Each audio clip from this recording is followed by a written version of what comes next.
Hello guys, तो कैसे हैं आप लोग। तो मेरे चैनल में आपका स्वागत है। तो लीजिए गाइस, मैं को नुमान वाले लेके आ चुका हूँ। तो चलिए इसी के साथ वीडियो को स्टार्ट करते हैं। तो सबसे पहले हमें बताते हैं एक गेम के बारे में, the game of Aether world. और इसको रिलीज किया गया था 10 साल पहले एक डेटिंग सिमुलेटर गेम के रूप में। और ये जो गेम है वो ज़्यादातर फीमेल ऑडियंस के लिए बनाया गया था, लेकिन इसे बहुत सारे मेल प्लेयर्स भी खेलने लगे। और ये तुम्हें अलाउ करता है कि तुम इसमें अलग अलग कैरेक्टर बन के इसको खेल सकते हो। तुम शुरुआत करोगे इजी से, लेकिन हर चीज में अच्छे ऐसे कैरेक्टर से लेकर ऐसे कैरेक्टर जो बहुत ज़्यादा डिफिकल्ट हैं लेकिन बिना किसी काम के। उनमें से एक स्पेशली ये एक कचरा कैरेक्टर है। ये जाना जाता है अपने डिफिकल्टी लेवल के द्वारा और बहुत ही ज़्यादा बेकार फीचर्स के कारण। लेकिन यहाँ पर एक ऐसा परवर्ट है जिसने इस कैरेक्टर बेक यूजुअल को 10 साल तक मेंटेन करा है। और फिर ये बोलता है तो चलो फिर स्टार्ट करते हैं। और वो मैं हूँ, प्लेयर बेक यूजुअल। और गाइस, ये हमारा मेन कैरेक्टर है इस सीरीज का। तो अब से मैं इसे एमसी बोलूंगा। और फिर हमें उसके अपार्टमेंट का सीन दिखाते हैं। वो अपनी कॉफी पी रहा होता है, तभी देखता है सामने की तरफ। और फिर हम देखते हैं नए नए मैसेज आए होते हैं। और ये बोलता है ओह, इस फोरम में तो नए मैसेज आए हैं, यहाँ पे नया अपडेट जैसा कुछ आने वाला है क्या। और फिर हम देखते हैं उस मैसेज में लिखा होता है। और फिर एक जन बोल रहा होता है ये टट्टी जैसा गेम आखिर ये रैंडम ड्रैगन के साथ क्या है। ये अचानक से पता नहीं कहाँ से यहाँ पर आ गया और इसने मेरे पूरे गेम के डाटा को उड़ा के रख दिया। और फिर दूसरा बोल रहा होता है वो द एफ, ये डार्क ड्रैगन क्या है। और यहाँ पर ये मुझे कह रहा है कि मेरा कैरेक्टर मर चुका है और मैं इसे दोबारा लॉगिन नहीं कर सकता। और फिर तीसरा बोलता है वो द एफ, ये सब क्या हो रहा है, मेरा कैरेक्टर तो डिलीट हो गया। और फिर एमसी उन सबको पढ़ने के बाद बोलता है एक फाइनल बॉस, और वो भी डेटिंग सिम वाले गेम में। मुझे लगा कि ये गेम जब खत्म हो जाता है जब तुम्हारी जोड़ी दूसरे कैरेक्टर के साथ बन जाती है। और फिर एमसी एक और मैसेज देखता है बन्नी की तरफ से, और वो बोलता है गाइस इस बॉस को तो हरा ही नहीं सकते। फिर नीचे लिखा होता है ये जो टट्टी जैसा डार्क डीमन ड्रैगन है इसके पास 99% मैजिक रेजिस्टेंस है बिना किसी कूलडाउन के टाइम के। और ये मेरे ऊपर लगातार बार बार हिट कर रहा है मैजिक अब्जॉर्प्शन स्किल और किसी तरीके की मैजिक एक्सक्लूडिंग चीज से। आखिर में कैसे मारूं ऐसी चीज को, ये तो डेफिनेटली सच में एक बग है। और फिर एमसी इसको पढ़ने के बाद बोलता है जो रुको तो, ये तो वही है एक फेमस रैंकर, एक फाइनल बॉस। वैसे तो मेक सेंस कर नहीं रहा है कि यहाँ पर एक ऐसा मोस्टर है जिसके पास मैजिक नलिफिकेशन की स्किल है और वो भी मैजिक वर्ल्ड के अंदर। क्या है सच में एक बग है। और कुछ लोग ये भी कह रहे हैं कि उनका कैरेक्टर डिलीट हो चुका है। और फिर एमसी लॉगिन करता है उस गेम में और फिर बोलता है तो यही है। और फिर मैं बताता हूँ इसके बारे में, dark demon dragon 13 moon of the black night वो आ चुका है। और फिर एमसी बता रहा होता है तो जो स्टोरी है एथर वर्ल्ड की, यहाँ पर एक कल्ट है बिल्कुल एक ऑर्गेनाइजेशन की तरह जिसे कहते हैं डार्क डिमोनिक ह्यूमंस। और इनका गोल है कि ये मदद करे दूसरे वर्ल्ड की जिनको कहते हैं पर्सोना गेट, जिससे कि वो इस वर्ल्ड के ऊपर टेक ओवर कर सकें। और आखिर में ये लोग फाइनली इस गोल को अचीव करने में कामयाब हो गए। फिर उसके बाद the dark demon dragon appear हुआ। और फ्रेम से बोलता है पूरा 99% कंटिनेंट उसके ऊपर ऑलरेडी पर्सोना गेट की तरह कब्जा कर लिया गया है। मुझे बस चिंता थी अभी तक अपनी पीओवी को लेकर, ना कि इस स्टोरी को लेकर। लेकिन ये तो पूरी तरीके से बर्बाद हो चुका है। क्या ये सच में ठीक है। वैसे ऐसा तो है नहीं कि मैं इससे लड़ाई करना अवॉइड कर सकूं, मुझे भी कम से कम ट्राई तो करनी चाहिए एक बार।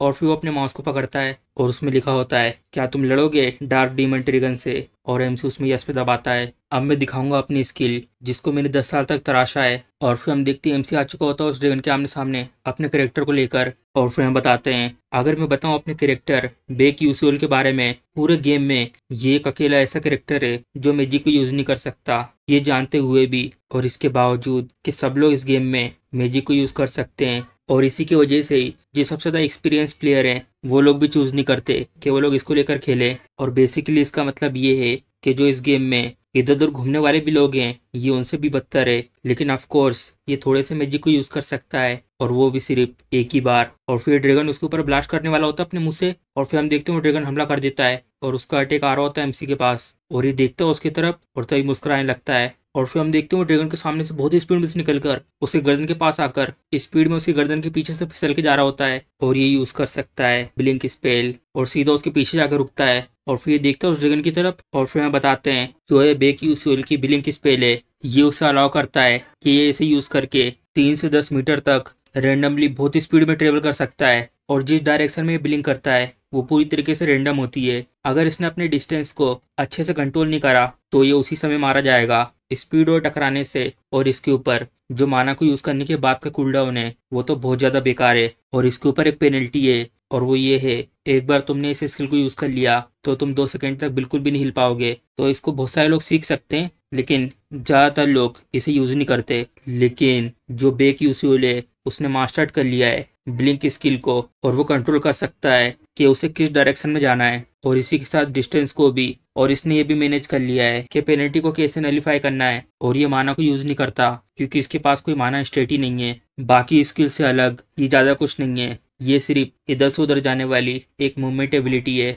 लेकिन मैं ऑब्सेस्ड हो चुका हूँ ऐसे कैरेक्टर से क्योंकि इसमें सब कुछ डिपेंड होता है मेरे स्किल लेवल पर। तो इसलिए मैं 10 साल से इस गेम में ऐसे प्लेयर को लेकर खेल रहा हूँ जो किसी भी तरीके के मैजिक को यूज नहीं करता बैटल में। और फिर हम देखते हैं एमसी ने उस ड्रैगन को एक ही हमले में चीर के रख दिया होता बीच से। और फिर एमसी देखता पलट के उसकी तरफ और वो ड्रैगन गिर रहा होता है। और फिर वो देखता है सामने की तरफ, और फिर हम देखते सामने एक पैनल होता है और उसमें लिखा होता है तुमने हरा दिया फाइनल बॉस को, 13 moon of the black night. और फिर हिरान को बोलता है हाँ क्या मैंने हरा दिया इसे सच में? मुझे पता है, मैं बेसिकली सर से पैर तक पूरी तरीके से कवर हूँ एंशिएंट रेलिक ग्रेड के आइटम से, लेकिन तब भी ये एक कचरा कैरेक्टर है। चलो बेस भी अच्छा है, अब मैं सबके सामने फ्लेक्स करूंगा कि मैंने मारा उस ड्रैगन को। तभी हम देखते हैं अचानक से लाल कलर में कुछ मैसेज आते हैं और उसमें लिखा होता है क्योंकि गलत एंडिंग तक पहुंचने के कारण 99% एथरवर्ल्ड डिस्ट्रॉय हो चुका है। और लगातार ऐसे मैसेज आ रहे होते हैं और एमसी ऐसे मैसेज को देख के हैरान हो जाता है क्या। और फिर एक मैसेज आता है प्लीज इसकी ट्रू एंडिंग तक पहुंचो।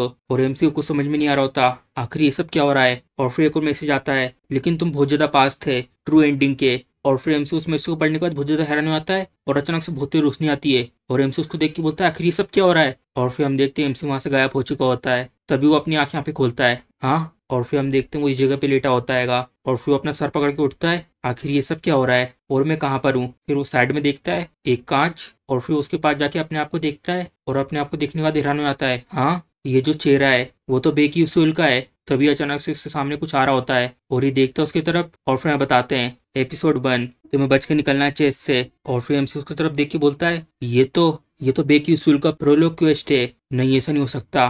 तभी वो अपने जेब में हाथ डालता है और एक चीज निकाल रहा होता है। तभी वो उसको देखने के बाद हैरान लगता है ये तो एंट्रेंस सर्टिफिकेट है स्टेला अकेडमी का। और फिर इसकी पसीने निकल रहे होते हैं और फिर मन में बोलता है इस पे भरोसा करना बहुत ज्यादा मुश्किल है, लेकिन ये डेफिनेटली एथरवर्ल्ड है और मुझे क्या बेकी उसूल ही बनना था। मुझे इसके लिए लॉजिकल सोचना होगा। जो आवाज थी जो मैंने पहले सुना था और वो ये कह रही थी कि मुझे इसके ट्रू एंडिंग तक पहुंचना है, लेकिन जहां तक मुझे पता है इस गेम की कोई ट्रू एंडिंग नहीं है, बस सिर्फ इसकी मल्टीपल एंडिंग्स हैं। तभी अचानक से उसको कुछ याद आता है जरा रुको तो इन 10 सालों में कोई भी नहीं पहुंच पाया इसकी ट्रू एंडिंग तक। और फिर इसको भी कुछ समझ में नहीं आ रहा होता और फिर अपने दांत दबा रहा होता है और फिर मन में बोलता है डेम इट, अभी मेरे पास टाइम नहीं है इन सब के बारे में सोचने का। अगर मेरी मेमोरी मुझे सही बताती है जैसे उठेगा बेकी उसूल उसके बाद। और फिर वो खिड़की खोल के सामने की तरफ देखता है जो लोग इसका पीछा कर रहे थे वो इस जगह के अंदर घुसे चले आएंगे। और फिर हम देखते बहुत सारे लोग होते हैं जो इसका पीछा कर रहे थे और इन लोगों में से एक जन बोल रहा होता है आखिर वो कमीना कहाँ पे भाग के चला गया। और तभी फटाक से छुप जाता है डेम इट, ये लोग तो ऑलरेडी यहाँ पर आ चुके हैं।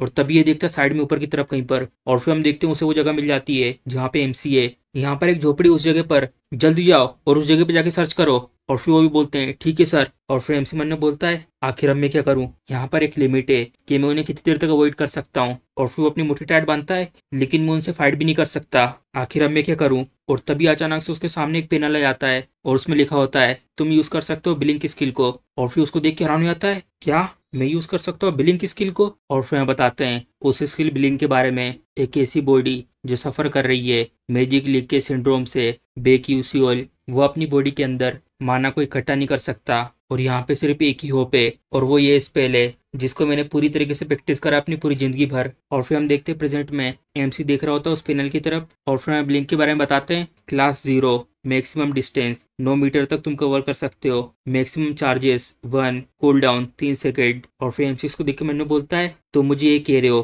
कि मैं ब्लिंक को यूज करूं अभी इस समय, लेकिन ये चीज तो मेरे गेम में थी जहाँ पे मैं कंट्रोल कर सकता था अपने कैरेक्टर को माउस और कीबोर्ड के जरिए। और तभी हम देखते हैं वो लोग बहुत स्पीड में आ रहे होते हैं उसकी तरफ और फिर हम देखते हैं सारे के सारे आ रहे होते हैं उस झोपड़ी की तरफ। और फिर एमसी को आवाज आ जाती है उन लोग के आने की, धत्तेरी की ये लोग तो ऑलरेडी यहाँ पर आ चुके हैं, अब यहाँ पर मेरे पास बिल्कुल भी टाइम नहीं बचा है, यहाँ पर सिर्फ अभी एक ही चीज है जिसको मैं अभी ट्राई कर सकता हूँ। और फिर हम देखते हैं वो लोग यहाँ पर आकर रुक जाते हैं और तभी इनको अचानक से एक आवाज आती है और ये देखते हैं उसकी तरफ। और फिर हम देखते हैं एमसी बहुत स्पीड में भाग रहा होता है उनके बाजू में से और फिर लोग चिल्ला के बोलते हैं मैंने ढूंढ लिया उस बास्टर्ड को। और दूसरा बोलता है जल्दी उसका पीछा करो। और फिर हम देखते हैं वो लोग एमसी के पीछे आ रहे होते हैं भागते हुए और चिल्लाकर उसे रोकने की कोशिश कर रहे होते हैं। और फिर हम बताते हैं जो पहला पार्ट है ट्यूटोरियल का तो हमें अवॉइड करना उन लोगों को जो तुम्हारे पीछे हैं ब्लिंक स्किल को यूज करके और वो बहुत स्पीड में जा रहा होता है आगे की तरफ। और जो लोग मेरे पीछे लगे हुए हैं उन लोगों ने पहने हुए मैजिकल जूते जो मुझसे भी ज्यादा फास्ट है। और यही एक तरीका है जिससे मैं यहाँ से सक्सेसफुली एस्केप कर सकता हूँ मेरी स्किल ब्लिंक को यूज करके। और फिर वो अपने आप को शांत कर रहा होता है, शांत हो जाओ, तुमने ब्लिंक को पहले बहुत बार यूज करा हुआ है, जो टाइमिंग है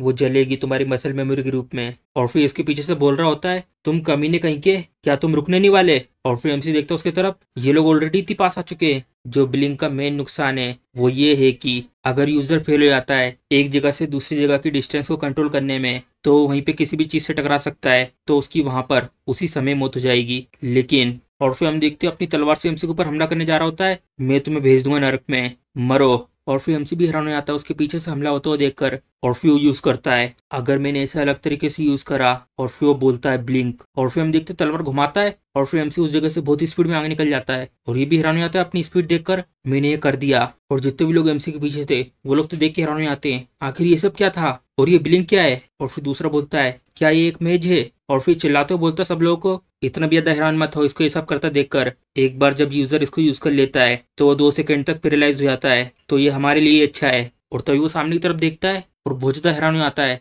और फिर बोलता है, जरा रुको, ये बास्टर्ड अभी तक कैसे मूव कर पा रहा है? और फिर हम देखते हैं बहुत स्पीड में जा रहा होता है आगे की तरफ। और फिर मैंने बोलता है, अच्छे से और अच्छे से मुझे इस जगह को अपने एडवांटेज के लिए यूज करना होगा, क्योंकि जो प्लेयर इस स्टेज पे कंट्रोल करना नहीं सीख पाते फ्लैश के ऊपर, वो लोग कभी भी नेक्स्ट एपिसोड तक नहीं पहुंच सकते। और रियलिटी में 99% जो प्लेयर हैं जिन लोगों ने बेक यूसीएल को लेकर प्ले करा था, वो लोग इस ट्यूटोरियल को पास नहीं कर पाए थे। और भले ही जो 1% लोगों ने इस ट्यूटोरियल को पास कर लिया था, लेकिन तब भी वो लोग सरपास नहीं कर पाए थे एक दीवार को, जो है ब्लिंक डिस्टेंस कंट्रोल और लगातार ब्लिंकिंग। और फिर हम देखते हैं वो गिनती बोल रहा होता है, 1 2 3। और फिर हम देखते हैं वो इस जगह पे यूज करता है ब्लिंक और वो कूद के इस पहाड़ी के आर पार आ जाता है। और ये भी हैरान हो जाता है, क्या ये बास्टर्ड इंसान है, ब्लिंक को यूज कर रहा है ऐसी खाई के ऊपर। और फिर वो बाकी लोगों से बोलता है, जो लोग यूज कर सकते हैं मैजिक को, जल्दी आओ फ्रंट में और दूर से अटैक करो इस बास्टर्ड के ऊपर। और फिर हम देखते थे लोग सामने आते हैं और फिर एमसी देखता है उनकी तरफ, क्या ये लोग मैजिक को ट्राई करने की यूज कर रहे हैं। और फिर बताते हैं, जो सेकंड पार्ट है ट्यूटोरियल का,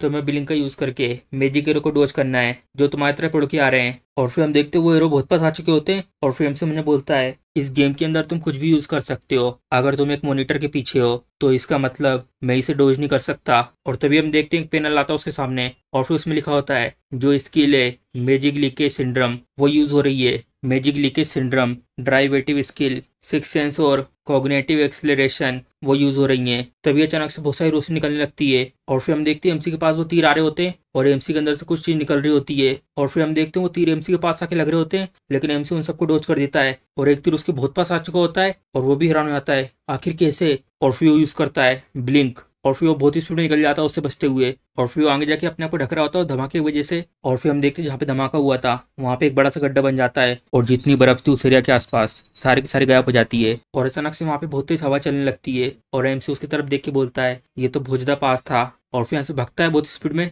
और अब जो आखिरी पार्ट बचा हुआ है। और फिर हम देखते हैं वो लंबी लंबी सांस ले रहा होता है और उसके सामने एक बहुत बड़ी खाई होती है और उसे इस जगह को पार करना है ब्लिंक को यूज करके। और फिर वो देखता है उस जगह को, इसको पार करने का सिर्फ एक ही तरीका है, मुझे अपनी ब्लिंक की डिस्टेंस को अच्छे से कंट्रोल करना होगा। और जैसे मैं मिलूंगा आसपास से जाने वाले मेजेस से, तब मैं यहाँ से निकल सकता हूँ और फिर ये ट्यूटोरियल उस समय खत्म हो जाएगा। और इस पार्ट को पार करने के लिए मुझे अपने ब्लिंक स्पेल को कैंसिल करना होगा 0.1 सेकंड पर, और वो भी परफेक्ट टाइमिंग के साथ। अगर मैं एक भी बार फेल हो गया तो मैं इसी समय यहाँ पे मारा जाऊंगा। यहाँ पे कम से कम 20 उड़ते हुए पत्थर रहेंगे 0.1 सेकेंड। ये कहना आसान है करने से, आखिर किस तरीके के बास्टर्ड ने ऐसे ट्यूटोरियल को बनाया है। लेकिन अगर मैं बताऊं तो ये सब कुछ तुम पे निर्भर करता है कि तुम इसे कर भी सकते हो कि नहीं। और जो प्रॉब्लम है वो, और तभी उसको पीछे से आवाज आती है, ये रहा वो ठीक सामने, वो रहा उस जगह पर। और फिर एमसी मन ने बोलता है, जो लोग मेरा पीछा कर रहे थे वो लोग बहुत ज्यादा पास आ चुके हैं, जितना सोचा था उससे भी ज्यादा। मेरे और उनके बीच की जो दूरी है वो करीब 100 मीटर है और जो मेरे ब्लिंक का कूलडाउन है